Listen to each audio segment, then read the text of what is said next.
اعوذ باللہ من الشیطان الرجیم، بسم اللہ الرحمن الرحیم۔ ان اللہ یدخل الذین آمنوا وعملوا الصالحات، بے شک اللہ تعالیٰ یدخل و داخل سے ملتا جلتا لفظ ہے۔ اللہ تعالیٰ داخل کرے گا الذین آمنوا، ان لوگوں کو جو ایمان لائے، وعملوا الصالحات، اور انہوں نے اچھے اعمال کیے۔ کہاں داخل کرے گا؟ جنات، باغات کے اندر۔ تجری من تحتها الانہار،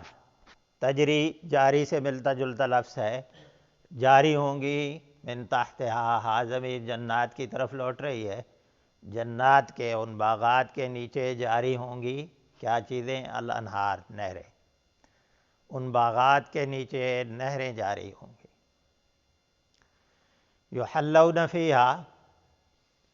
انہیں پہنایا جائے گا وہاں، من اساور من ذہب، اساورہ کنگن کو کہتے ہیں،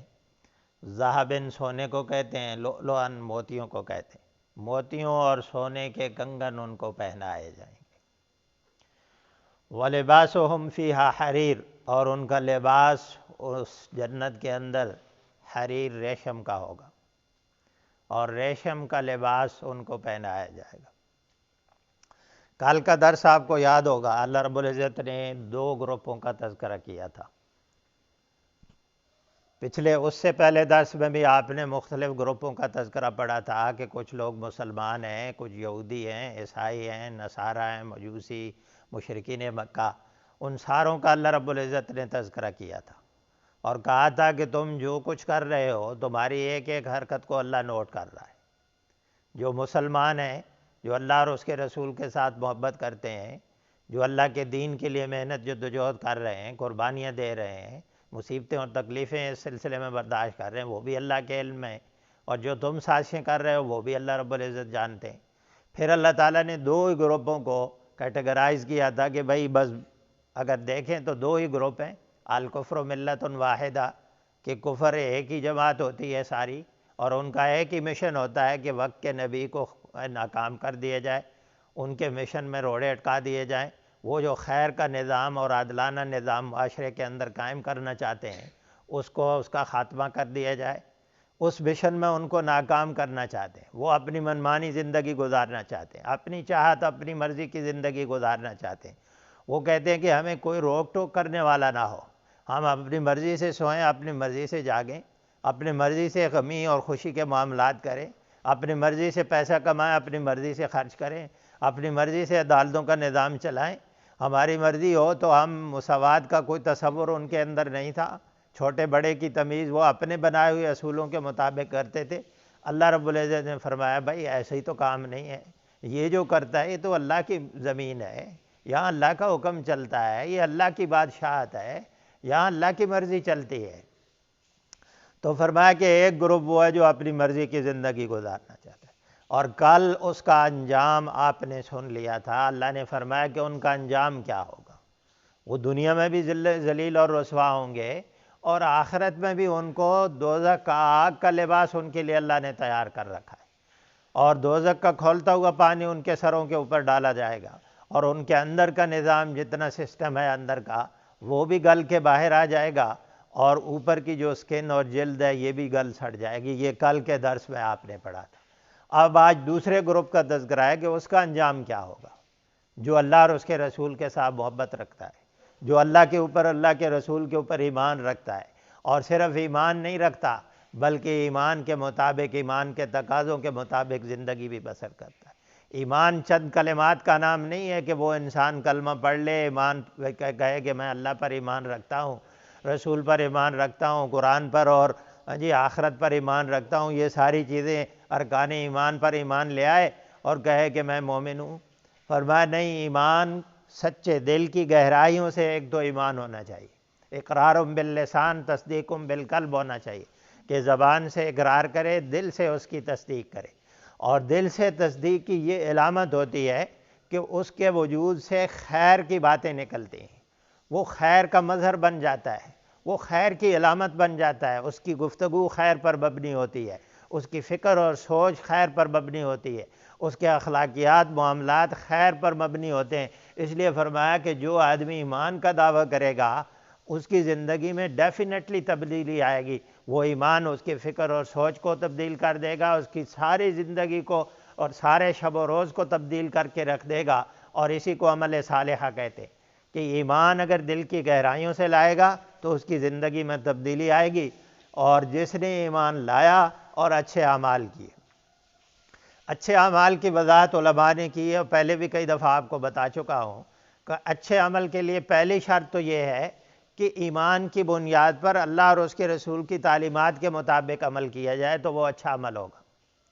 ایمان بھی ہونا چاہیے اور پھر اللہ اور اس کے رسول کی تعلیم کے مطابق ہونا چاہیے۔ اگر کوئی عمل اللہ کے نبی کے طریقے کے مطابق نہیں ہے، انسان اپنی مرضی سے تعین کرتا ہے کہ یہ خیر کا کام ہے، نہیں، وہ خیر کا کام نہیں ہوگا۔ کوئی بھی ہے خیر کا کام، نماز پڑھ رہے ہیں، ابھی 2 رکعتیں آپ نے پڑھی فرض کی، آپ کہیں کہ 2 کے بجائے میں 4 پڑھ لیتا ہوں،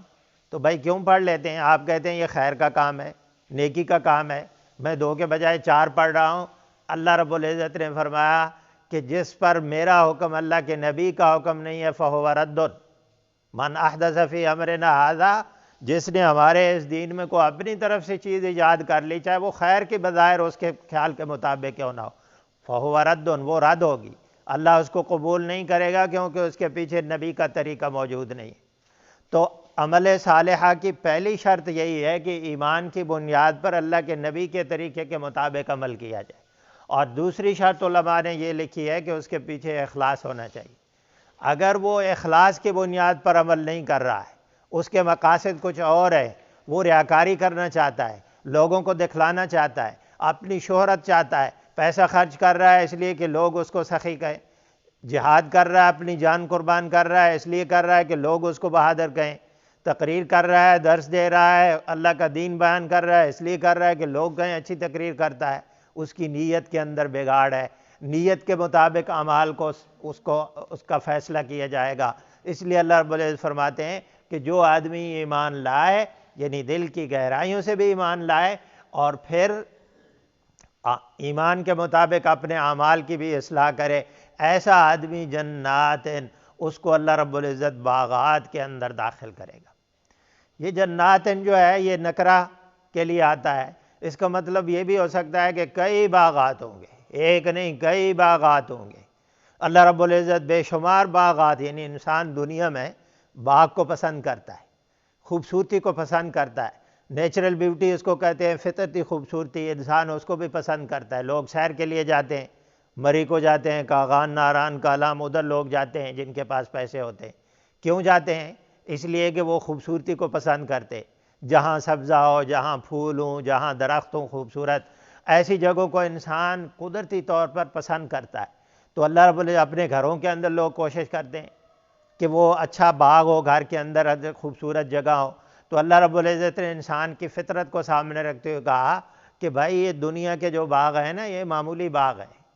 یہ ختم ہو جانے والے ہیں، اور اس کے لیے تمہیں بہت زیادہ محنت اور جدوجہد کرنا ہوتی ہے، لیکن جو اللہ رب العزت نے تمہارے لیے تیار کر رکھے ہیں وہ بہت خوبصورت اور بہت قیمتی باغ ہیں،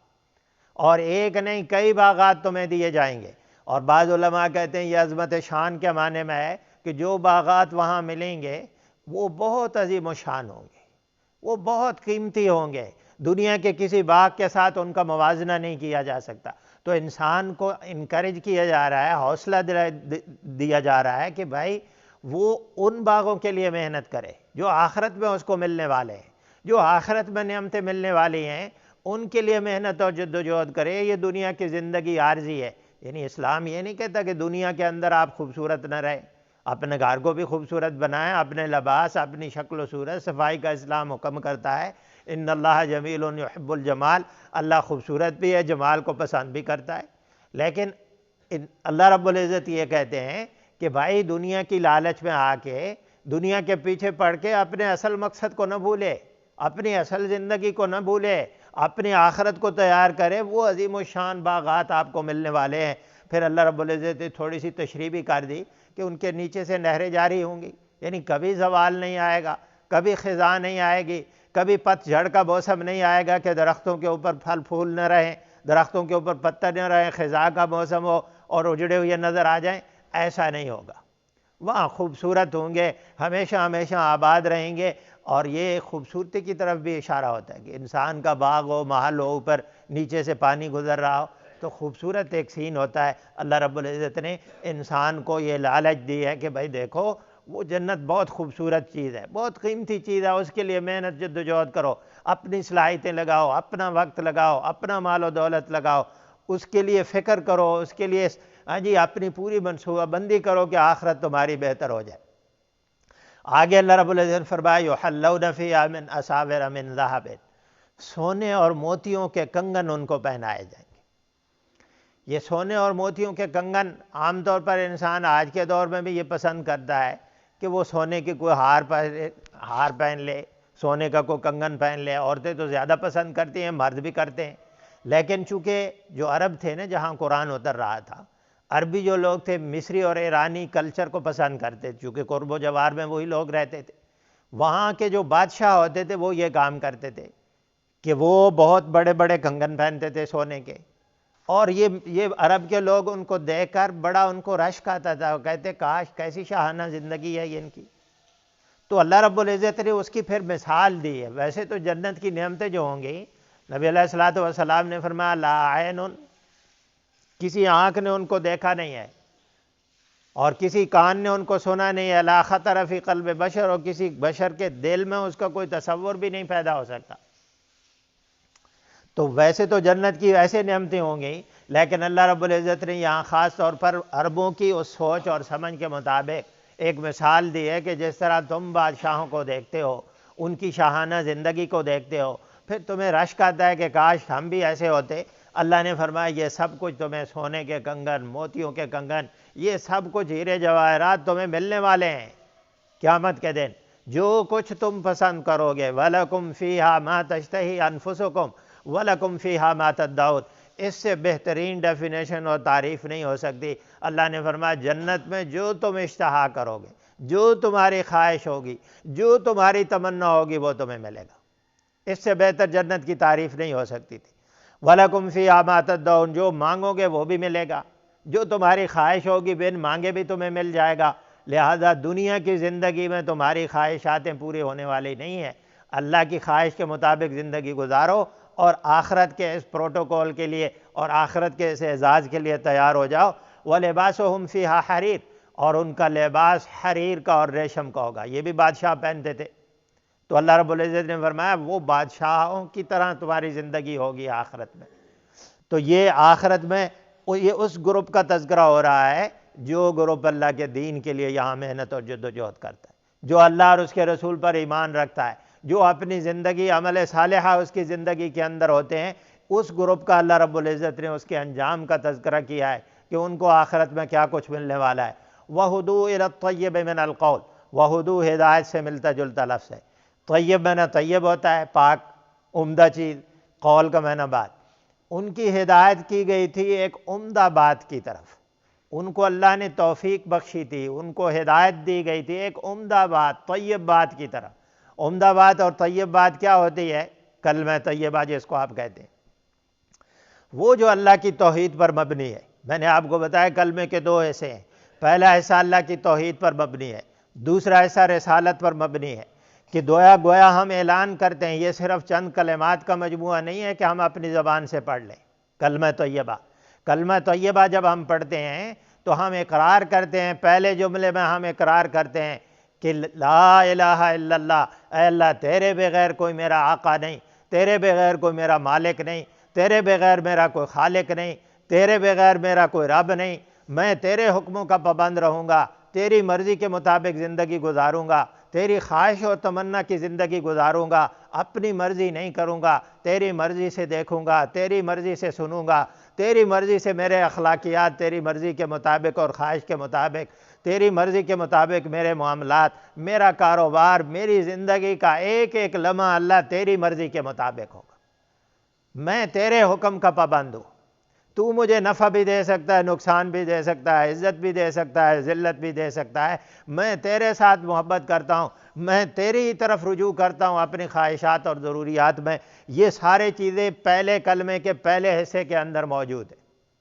دوسرے حصے کے اندر ہم اقرار کرتے ہیں کہ اللہ یہ جو نبی آپ نے بھیجا ہے ہم ان کے ساتھ محبت کرتے ہیں، دل کی گہرائیوں سے ہم ان کو لَقَدْ كَانَ لَكُمْ فِي رَسُولِ اللَّهِ أُسْوَةٌ حَسَنَةٌ، ہم سمجھتے ہیں کہ ان کی زندگی ہمارے لیے بہترین نمونہ ہے، ان کی گفتگو ہمارے لیے نمونہ ہے، ان کا چال ڈھال، ان کا لباس ہمارے لیے نمونہ ہے، یہ کھاتے کیسے ہیں، پیتے کیسے ہیں، سوتے اور لیٹتے کیسے ہیں، یہ اپنے معاملات کیسے کرتے ہیں، غمی خوشی کیسے کرتے ہیں، بطور باپ ان کے کردار کیسا ہے، بطور ہسبینڈ کے اور خامن کے ان کا کردار کیسے ہے، ایک کاروباری حیثیت سے ان کا کردار کیسے ہے۔ یہ ساری چیزیں ہم اقرار کرتے ہیں محمد الرسول اللہ کے اندر کہ ہم اپنی زندگی کا ایک ایک پہلو نبی کی سیرت کے مطابق بنائیں گے۔ تو اللہ رب العزت فرماتے ہیں بہت عمدہ قول، بہت عمدہ بات اللہ نے آپ کو اس کی طرف ہدایت کی اور رہنمائی کی، اللہ نے آپ کو توفیق دی ہے، اللہ تعالیٰ نے آپ کو یہ اعزاز بخشا ہے کہ کلمہ طیبہ جیسی چیز آپ کو دی، اس کے مطابق زندگی بنائیں، اس وجہ سے آپ کو یہ اعزاز مل رہا ہے۔ پھر فرمایا وَہُدُوا إِلَىٰ صِرَاطِ الْحَمِيدِ، اس راستے کی طرف، صراط کا معنی راستہ ہوتا ہے، حمید کا معنی تعریفوں والا، وہ اللہ جو تعریفوں والا ہے، اس رب کا بتایا ہوا راستہ، اس راستے کی طرف ان کی ہدایت اور رہنمائی کی گئی تھی۔ یعنی وہ اپنی زندگی میں اس راستے پر چلتے تھے جس راستے کی تعین ان کے لیے اللہ نے کیا تھا، اللہ نے اپنے رسول کے ذریعے وہ راستے کا تعین کیا تھا، اس راستے پر چلتے تھے۔ یعنی صرف وہ کلمہ طیبہ کا زبان سے اقرار نہیں کرنا ہے، صرف زبان سے نہیں کہنا ہے، بلکہ اپنی زندگی میں جس راستے کا فیصلہ آپ نے کرنا ہے وہ راستہ اس حمید ذات کا بتایا ہوا راستہ ہونا چاہیے۔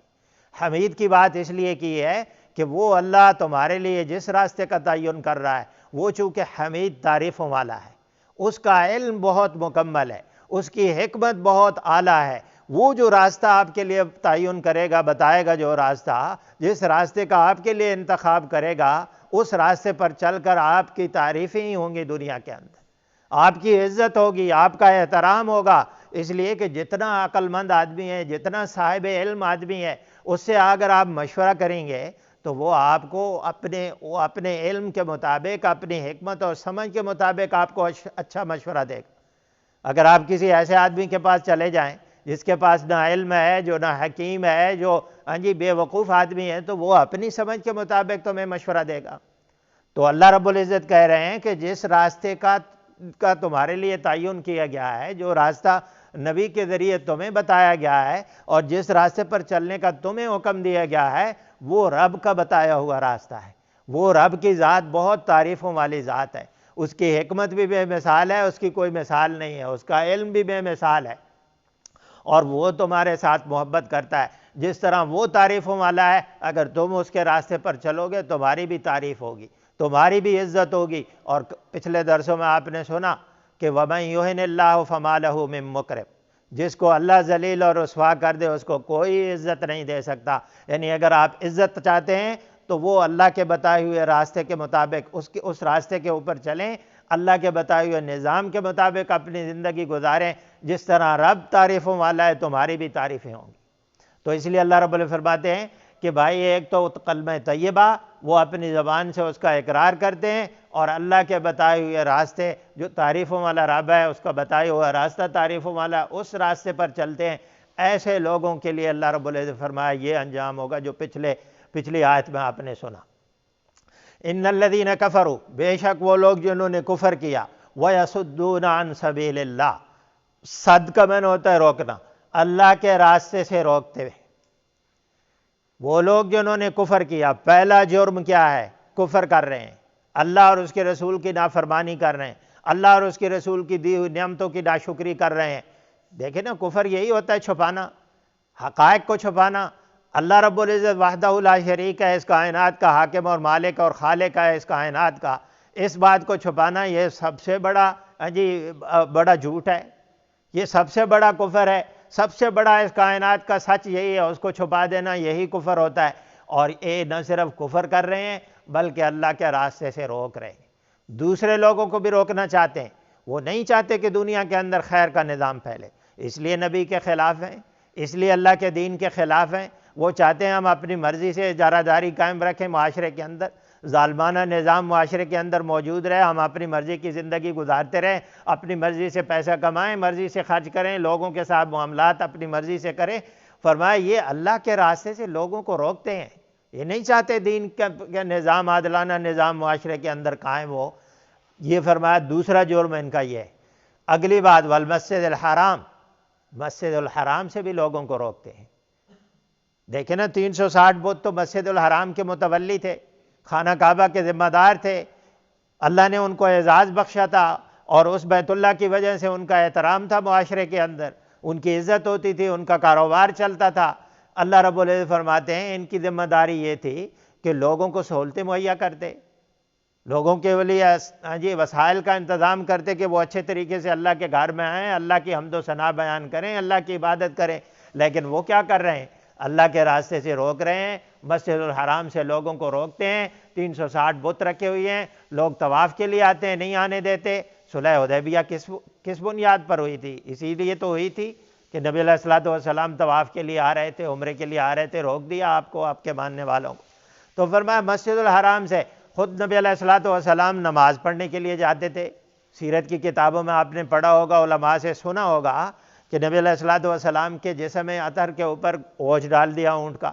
کبھی گلے کے اندر پٹا ڈالا، کپڑا ڈالا اور گھسیٹا نبی علیہ الصلوۃ والسلام کو۔ تو یہ کام کرتے تھے کہ مسجد الحرام میں اللہ کی حمد و ثنا سے بھی لوگوں کو روکتے تھے۔ یہ بڑے جرائم ہیں جن کا اللہ رب العزت تذکرہ کر رہے ہیں کہ اللہ کا کفر کر رہے ہیں، اللہ کے راستے سے روکتے ہیں، مسجد الحرام سے لوگوں کو روکتے ہیں۔ الذی جعلناہ للناس سواء، جس کو ہم نے لوگوں کے لیے بنایا ہے برابر۔ ہر آدمی کا حق ہے کہ وہ بیت اللہ میں جائے، اس میں کسی کی اجارہ داری نہیں ہے، اس میں کسی کی حکمرانی نہیں ہوتی، اور صرف بیت اللہ کی نہیں، اللہ کے ہر گھر کی یہی بات۔ اگر کسی گھر کے اندر کوئی کمیٹی بنی ہوئی ہے، کوئی انتظامیہ ہے مسجد کی، ان کا کام کیا ہوتا ہے؟ مسجد کی سہولتوں کا خیال کرنا، مسجد کا انتظام کرنا، اس کے انتظامی معاملات، دیکھ بھال، مسجد کی صفائی، مسجد کی خوبصورتی، تاکہ لوگ آئیں پرسکون طریقے سے اللہ کی عبادت کریں۔ اللہ رب العزت نے فرمایا ہم نے تو بیت اللہ کو تمام لوگوں کے لیے برابر بنایا تھا، ان کی کوئی اجارہ داری تو نہیں تھی، ان کی کوئی حکمرانی تو نہیں تھی۔ العاکف فیہ والباد، العاکف جو رہائش رکھتے ہیں، عاکف اعتکاف سے ملتا جلتا لفظ ہے، وہ جو اعتکاف بیٹھتے ہیں مسجد میں۔ بھائی فرمایا تم وہاں مسجد میں رہتے ہو، وہاں رہائش کرتے ہو، یعنی وہاں قرب و جوار کے رہنے والے، جس طرح قریش کے لوگ کہتے تھے خانہ کعبہ کے ہم متولی ہیں، اور اپنی مرضی سے انتخاب کرتے تھے تم آ سکتے ہو تم نہیں آ سکتے۔ اللہ نے فرمایا ہم نے تو تمام لوگوں کے حقوق برابر کر دیے تھے اللہ کے گھر میں، سارے برابر ہیں، بادشاہ ہے، کوئی فقیر ہے، کوئی امیر ہے، کوئی غریب ہے، رنگ کا کیسا بھی ہے، اور زبان کوئی بھی بولتا ہے، وہ جب اللہ کے گھر میں ہوتا ہے ایک ہی صف میں کھڑے ہو گئے محمود و ایاز۔ یہ یعنی ایسی ایک کیفیت ہونی چاہیے اللہ کے گھر میں۔ فرمایا مسجد وہاں رہائش رکھنے والے یا آفاقی لوگ، باہر سے آنے والے، والباد کا معنی باہر سے آئیں یا وہاں کے مقامی لوگ ہوں، سب کے حقوق اللہ رب العزت نے برابر کے رکھے ہیں، لہذا ان کو یہ حق نہیں پہنچتا تھا کہ وہ اللہ کے گھر سے لوگوں کو روکیں، وہ اللہ کے گھر سے لوگوں کو روکیں، یہ ان کا حق نہیں بنتا۔ یہاں العاکف کا معنی ایک اور بھی اشارہ موجود ہے کہ مسجد کے جو ذمہ دار ہوتے ہیں، وہ جیسے معتکف ہوتا ہے، وہ اس کا گھر تو نہیں ہوتا، معتکف تو اس لیے آتا ہے کہ مسجد میں اللہ کی عبادت کرے، وہاں چند دن گزارے، اللہ کے سامنے جھک جائے، اللہ کے گھر کا انتظام کرے، صفائی کرے۔ یہ ساری چیزیں اللہ رب العزت نے یہاں اشارہ کر دیا ہے کہ مسجد انتظامیہ مسجد کی حکمران نہیں ہے، مسجد انتظامیہ کو اللہ نے یہ اعزاز بخشا ہے کہ وہ اللہ کے گھر کی انتظام کرتے ہیں، لوگوں کو سہولتیں مہیا کرتے ہیں کہ وہاں اللہ اور اس کے رسول کی تعلیمات ہوں، اللہ اور اس کے رسول کے احکامات بیان کیے جائیں، لوگ اللہ کی عبادت کریں۔ وَمَن يُرِدْ فِيهِ بِإِلْحَادٍ بِظُلْمٍ، اور جو کوئی ارادہ کرے گا مسجد الحرام کے اندر، فیہ کہ ہاں کی ضمیر مسجد الحرام کی طرف، جو اس مسجد الحرام میں کیا کرے گا؟ الحاد کا ارادہ کرے گا۔ الحاد لحد کہتے ہیں اس قبر کو جو سیدھی نہیں کھدائی ہوتی، سائیڈ میں کھدائی ہوتی، اس کو لحد کہتے ہیں۔ تو الحاد کا مطلب کیا ہوتا ہے؟ کج روی، یعنی سیدھے راستے کو چھوڑ کر وہ راستہ اپنے لیے منتخب کرنا جو سیدھا نہ ہو۔ تو اللہ رب العزت فرماتے ہیں جو الحاد اختیار کرے گا اپنی زندگی کے لیے اس راستے کا تعین کرے گا جو ٹیڑھا راستہ ہے، وہ اللہ کا بتایا ہوا سیدھا راستہ اس پر چلنے کے لیے تیار نہیں ہے، دین کے اندر کجروی اختیار کرتا ہے، اپنی منمانی کی زندگی گزارتا ہے، اپنی مرضی کے مطابق سارے معاملات کرنا چاہتا ہے۔ جو آدمی الحاد کا رویہ اختیار کرے گا بے ظلم کے ساتھ، ظلم عام طور پر شرک کے لیے قرآن میں بیان کیا، جو اللہ کے گھر میں کجروی کر رہا ہے، اللہ کے گھر میں لوگوں کو گمراہ کر رہا ہے، اللہ کے گھر میں لوگوں کے اندر مذہبی تعصب پیدا کر رہا ہے، نفرتیں پیدا کر رہا ہے، لوگوں کے وہ مسجد میں آنے سے روکتا ہے، یا اللہ کے گھر میں شرک کی دعوت دی جا رہی ہے، شرکیہ باتیں ہو رہی ہیں، شرک کی تعلیم دی جا رہی ہے، جیسے انہوں نے 360 بت رکھے ہوئے تھے۔ اللہ رب العزت فرماتے ہیں کوئی آدمی اگر یہ کام کرے گا نذقہ من عذاب علیم، ہم اس کو چکھائیں گے، نذقہ ذائقے سے ملتا جلتا لفظ ہے، عذاب علیم دردناک عذاب، علم اردو میں بھی لفظ استعمال ہوتا ہے، درد کو کہتے ہیں، تکلیف اور مصیبت کو کہتے ہیں۔ اللہ رب العزت فرماتے ہیں ہم ان کو دردناک عذاب چکھائیں گے، کیونکہ یہ بڑے جرائم میں آتا ہے۔ کفر ایک بات ہو گئی، اللہ کے راستے سے لوگوں کو روکنا ایک تو ہوتا ہے زبان سے روکنا، آپ زبان سے لوگوں کو اللہ کے راستے پر نہ چلنے دیں، رکاوٹ کھڑی کریں، ان کے خلاف جنگیں جیسے نبی علیہ الصلوۃ والسلام کے خلاف کی تھی، ایک زبان سے روکنا ہوتا ہے، ایک روکنا ہوتا ہے اپنے عمل سے، آپ کا کریکٹر اور کردار ایسا ہے کہ لوگ دین سے دور بھاگیں، آپ کے اخلاقیات ایسے ہیں، آپ کے معاملات ایسے ہیں کہ لوگ دین سے دور بھاگتے ہیں، لوگ دین کے قریب نہیں آتے۔ دین پھیلا کیسے ہے؟ صحابہ کرام رضوان اللہ تعالیٰ علیہم اجمعین جب دنیا کے مختلف کونوں میں گئے تو مختلف کونوں میں جا کر جب انہوں نے لوگوں کے ساتھ معاملات کیے، جب لوگوں نے ان کی امانت دیانت کو دیکھا، ان کے اخلاقیات کو دیکھا، ان کے معاملات کو دیکھا، تو ان کے دلوں نے گواہی دی کہ یہ جس دین کے پیروکار ہیں یہ سچا دین ہے۔ جو دین اتنا بڑا انقلاب انسان کے اندر پیدا کرتا ہے،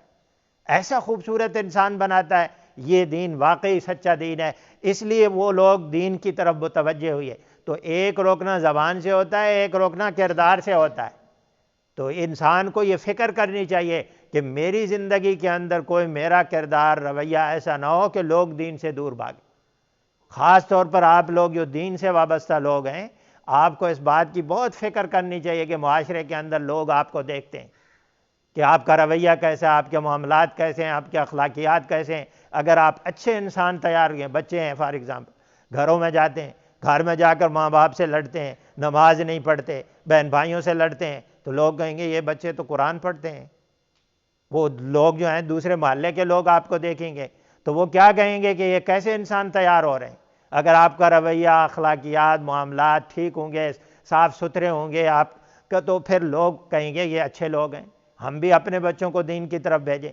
یہ سارا مثال دی جا رہی ہے کہ ایک اپنے رویوں سے انسان اللہ کے راستے سے روکتا ہے، اور مسجد الحرام سے روکنا یہ بڑے جرائم ہیں، اور کجروی اختیار کرنا، اللہ کے ساتھ شرک کرنا۔ اللہ رب العزت فرماتے ہیں جن کے اندر یہ کمزوریاں ہوں گی ہم ان کو دردناک عذاب چکھائیں گے۔ اللہ سے دعا ہے کہ اللہ عمل کی توفیق نصیب فرمائے۔